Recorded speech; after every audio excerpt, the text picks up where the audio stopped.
मुजम्मिल साहब, ये स्मोक तो काफ़ी तशवीशनाक सूरत हाल पैदा हो चुकी है स्मोक के बायस। तो इस वक्त जो पंजाब के इदारों में, तालीमी इदारों में इस वक्त क्या इंतजामात किए जा रहे हैं तालीम को जारी रखने के लिए, और आपकी हुकूमत की अब क्या पॉलिसी है? बिस्मिल्लाहिर्रहमानिर्रहीम। बड़ी क्लियर पॉलिसी है सीएम साहबा की हिदायत पे। पूरे पंजाब में जिन इलाकों में स्मोक बहुत ज्यादा है, जैसे लाहौर में, फैसलाबाद में, मुल्तान में, तो इन इलाकों में तालीमी अमल को ऑनलाइन किया गया है। और इससे पहले भी हमने कोविड के दौरान, पता है कि पूरी दुनिया में तालीमी अमल को ऑनलाइन जारी रखा गया था। तो अल्हम्दुलिल्लाह स्कूल एजुकेशन डिपार्टमेंट इसके लिए और हायर एजुकेशन डिपार्टमेंट इसके लिए फुली प्रिपेयर्ड है। और जहां हम तलबा की सेहत को फर्स्ट प्रायोरिटी पे रख रहे हैं, उसके साथ साथ उनकी तालीम को भी उतनी ही अहमियत दी जा रही है। तो लिहाजा इस सूरत हाल में इन तमाम तालीमी इदारों में तालीमी अमल जो है वो जारी रहेगा। फर्क सिर्फ ये है कि अब बच्चे ऑनलाइन जो है वो लेसन्स और क्लासेस अटेंड करेंगे और अपनी तालीमी अमल को इंशाल्लाह जारी रख सही, सकेंगे। तालीमी अमल तो जारी रहेगा। मुजम्मिल महमूद साहब, क्या इसका पीरियड बढ़ाया जा सकता है कि 17 नवंबर तक का टाइम दिया गया है? इन केस अगर स्मोक ज़्यादा इजाफा होता है, बढ़ती है, तो उसके लिए फिर क्या पॉलिसी है? क्या ये ड्यूरेशन बढ़ सकती है आगे भी? देखिए, ये ऑब्जर्व किया गया है, इस चीज का अमल का मुशाहिदा किया गया है कि स्मोक खास तौर पे उन औकात पे ज्यादा है जिनमें बच्चों को स्कूल छोड़ने के लिए जब सड़कों पे ट्रैफिक जो है वो बहुत ज्यादा होती है, तो उस वक्त में स्मोक बढ़ जाता है। तो यकीनी तौर पर इस इकदाम से स्मोक में कमी वाकया होगी। बहरहाल इसमें सीएम साहबा की हिदायत के मुताबिक सीनियर मिनिस्टर साहबा ने इस पे अवेयरनेस की मुहिम जो है वो स्कूलों में चलाई है, और वालिदैन के साथ भी कि कार पूलिंग की जाए और शेयर किया जाए। हर तालिब इल्म के लिए अगर अलहदा गाड़ी और मोटरसाइकिल इस तरह से निज़ाम चलेगा तो फिर ऑफ कोर्स स्मोक को कंट्रोल करना मुश्किल हो जाएगा। लेकिन अगर स्मोक में 17 नवंबर तक कमी नहीं आती तो फिर देखें जी, तलबा की और बच्चों की सेहत जो है वो सबसे पहले है। और उसके पैरेलल जब हमने नेसेसरी अरेंजमेंट्स किए हुए हैं उनकी ऑनलाइन एजुकेशन के, तो यकीनी तौर पे उन हालात को देख के ही कोई हिकमत अमली का फैसला किया जाए।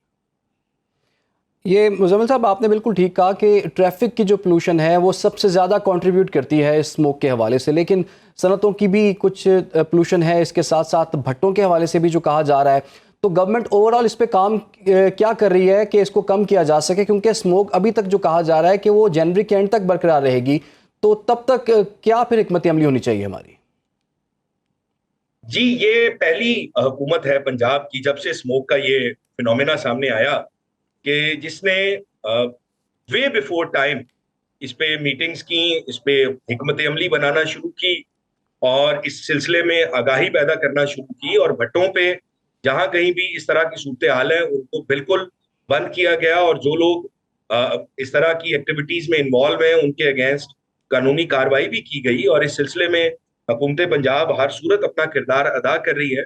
पिछले चंद दिनों से हवा के रुख की वजह से भी इंडिया में भी जो इंडियन पंजाब है वहां पे फसलें जलाई जाती हैं, तो उस वजह से भी लाहौर की तरफ क्योंकि हवा का रुख हुआ, तो उस वजह से भी स्मोक में बहुत ज्यादा इजाफा हुआ। तो आप दुरुस्त फरमा रहे हैं कि ये फैक्टर्स मौजूद हैं, मगर इन फैक्टर्स में लोकल फैक्टर्स के साथ साथ जो हमारे नेबरहुड से हमें सामना करना पड़ता है, उस तरफ से जो स्मोक आता है वो भी है। और गवर्नमेंट ऑफ पंजाब जो है किसानों में और क्रॉस पंजाब अवेयरनेस भी पैदा की जा रही है, और जो लोग इन डायरेक्शंस को फॉलो नहीं कर रहे फसलें जलाने के हवाले से, उनके अगेंस्ट भी कानून के मुताबिक जो है वो कार्रवाई की जा रही है। सही, मुजम्मिल साहब, जी। अभी भी खदशा बताया जा रहा है कि जो भारत से हवाएं हैं, खतरनाक हवाएं चल रही हैं, स्मोक मजीद आगे बढ़ेगी। ये जो नोटिफिकेशन है ये स्कूलों की हद तक जारी किया गया है या यूनिवर्सिटीज कॉलेजेस पर भी इम्प्लीमेंट होगा?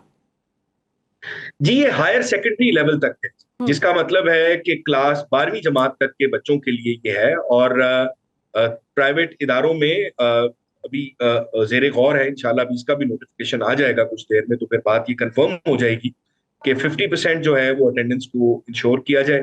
और ये कोशिश की जाए कि जो ट्रैफिक की वजह से स्मोक में इजाफा हो रहा है उसको किसी तरह कंट्रोल कर लिया जाए। इससे ऊपर जो यूनिवर्सिटी गोइंग स्टूडेंट्स हैं वो अपनी तालीमी अमल को फिलहाल जारी रखेंगे, मगर उनके लिए मास्क जो है वो पहनना मैंडेटरी है। अच्छा, लेकिन मुजम्मिल साहब, जैसे कि आप बता रहे हैं कि अब ऑनलाइन क्लासेस के हवाले से जो है गवर्नमेंट ने फैसला लिया है, उसका नोटिफिकेशन भी जारी हुआ है। उसके लिए आप हमें पता है कि जब कोविड आया था तब ये प्रैक्टिस की गई थी, एक्सरसाइज की गई थी। अब उसके कुछ सालों के बाद हम दोबारा से इस ऑनलाइन क्लासेस की तरफ जा रहे हैं, तो जो नया अमला यहाँ पर मौजूद है, कुछ नए स्टूडेंट्स यकीनन आ चुके होंगे, तो उनकी तरबियत के लिए, उनको इस ऑनलाइन क्लासेस जारी रखने के लिए जो उनको फैसिलिटेट करने के हवाले से क्या गवर्नमेंट ने प्लान किया? उनकी कोई ट्रेनिंग सेशंस वगैरह अरेंज किए गए? देखिए, ये एक बड़ा आसान फिनोमेना है। असातिज़ा के लिए तो ये नया बिल्कुल नहीं है, क्योंकि वो कोविड के दौरान तकरीबन 1.5 साल तक ये करते रहे। जिन बच्चों ने, अब देखिए, अगर कोई बच्चा क्लास 9 में है या क्लास 7 में है, तो उसने भी वो कोविड का फिनोमेना जब वो क्लास 2 या 3 में था उसने तो देखा होगा। हाँ, बिल्कुल आप ये दुरुस्त फरमा रहे हैं कि उन बच्चों के लिए जो अर्ली प्राइमरी लेवल के स्टूडेंट्स हैं, जो क्लास 1 में या 2 में या 3 में है, तो उनके बच्चों के लिए थोड़ा सा इसमें उनको सेंसिटाइज करना, उनको गाइड करने की जरूरत है। तो उसके लिए स्कूल एजुकेशन डिपार्टमेंट ने बिल्कुल इस तरह की गाइडलाइंस के लिए वीडियोस भी बना ली हैं, जो बच्चों के पेरेंट्स के साथ शेयर की जाएंगी, ताकि उनको पता हो कि ऑनलाइन क्लास को ज्वाइन कैसे करना है और उससे बेनिफिट किस तरह से करना है। तो गाइडलाइन के लिए वीडियोस भी तैयार की गई हैं। बहुत शुक्रिया मुजम्मिल महमूद साहब, दिन भर में अपना वक्त देने के लिए। और जी, एडवाइजरी जारी कर दी गई है, नोटिफिकेशन जारी हो गया है, स्कूल बंद रहेंगे। हायर सेकेंडरी स्कूल जितने भी बच्चे हैं वहाँ तक जो है ये एडवाइजरी जारी की गई है, 17 नवंबर तक अब स्कूल बंद है।